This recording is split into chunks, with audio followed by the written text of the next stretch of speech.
and told the man at the cage where you do your bet, he says, my boss would like to talk to you. And he said, you go right through that door over there. Oh, sure. So I know the guy says, come on in. The guy's sitting behind a big desk, smoking the big cigar. So he says, you're Roger. I says, yeah. He got up and walked around me. He said, you don't look that smart. I said, what, sir? You don't look that smart. He says that you could pick horses that are winners when they're supposed to be losers. Where do you get your help? What do you mean help? I'm not getting any help. I just happen to go and... Oh, no. We've been watching you here, he says, for a number of weeks. And you always leave here with some of our good money. And I'll tell you, buddy, if you want a list of all the bookies in Montreal, I'll give you a list of them. But he says, I want you out of here. And don't show up again. Because somebody's going to put a... You know what I mean? I said, okay, sir, I won't be back again.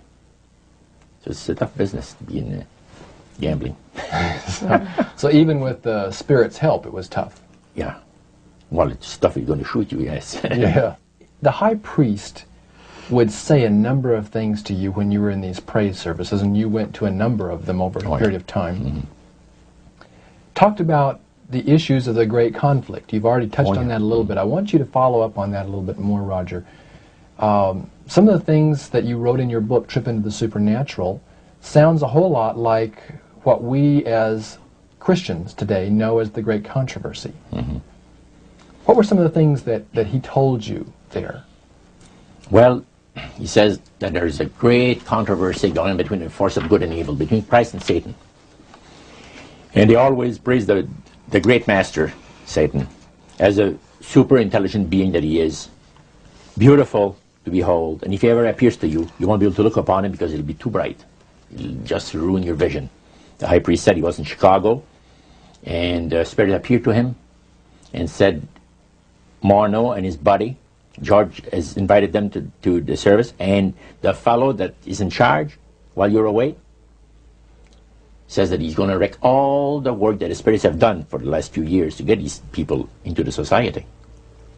So the high priest, which is in Chicago, picks up the phone and calls, and the spirit appeared to him, and he said the angel was so bright that he could not look upon him.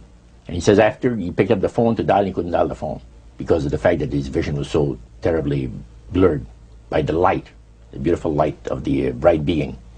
And he asked, dial 0, and the operator came on, and she had to, dial for him.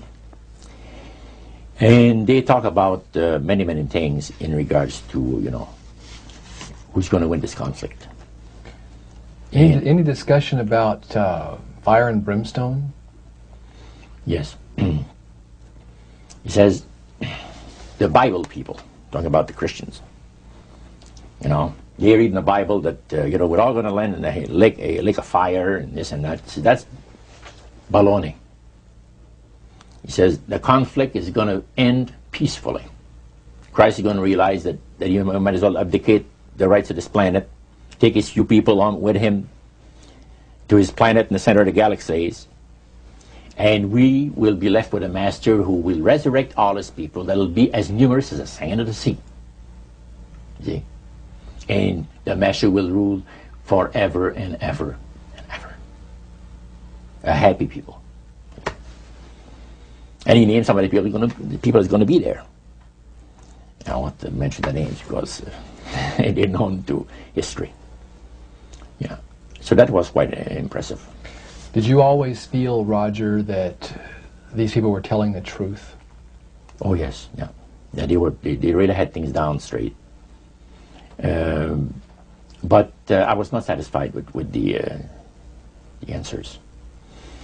And there was something, and I understand now it was the Spirit of God saying, hold back, fellow. Hold back. And the priest had talked about us thinking seriously about being initiated into their Into cult. the right. So they let you come to sort of take a look-see, but you can't go back for several months. Oh yeah, it's not a matter of whether you're going to be initiated or not. It's when. when. Okay. You see? So they begin to press you for a commitment. So the priest said, look, fellas, I'm not going to pressure you into anything, okay? But I want to show you what the spirits can do for a devoted servant. We went downstairs, not through the staircase that I talked for the worship room of the gods, but at the other end of the building, went downstairs. And a number of times I'd gone there to the men's room and I heard these typewriters clicking like the dickens. Man, it's going. I said, why do we have a lot of people typing in there, in that room? Well, we went there that evening and he knocked and the man says, come on in. And there was all those typewriters moving along by themselves, typing at the speed that I'd never seen before. And not only that, the high priest says, I want to show you something clever. So he says, follow me. So we went around the table. There was like 2 long tables, and they had about 10 typewriters. And he says, now notice that the typewriter types to the right, then doesn't go back. It types back to the left. Isn't that something? I had never heard of things like that before. He said the spirits are doing the work. And he introduced us to the man. And the man is a lawyer. And he said, how much money did you make last year? Oh, he says, it's in the 6 figures. You see? So this lawyer had a business in the building that housed the worship room. Oh, yeah. And he had a whole room full of typewriters. Yeah. And he put paper in there, and demons That's typed. all he did. Put typewriter paper in there. It was And what came out? What was it that came out? different briefs for court cases. And so he would sell these to people? Oh yeah, Okay. he had this service to the legal profession, And the high priest was the United showing States and Canada. So the high priest was showing you this to give you an idea about the kinds of blessings that you would That's receive? right. Yeah. But after you left that typewriter, the room where the lawyer was, they tried to draw you into a commitment by getting you to make a public profession. Tell us about that. Well, they have a super beautiful resort in the Laurentian Mountains, which is north of Montreal, north of Saint Agathe. Saint Agathe is a famous name there in Montreal.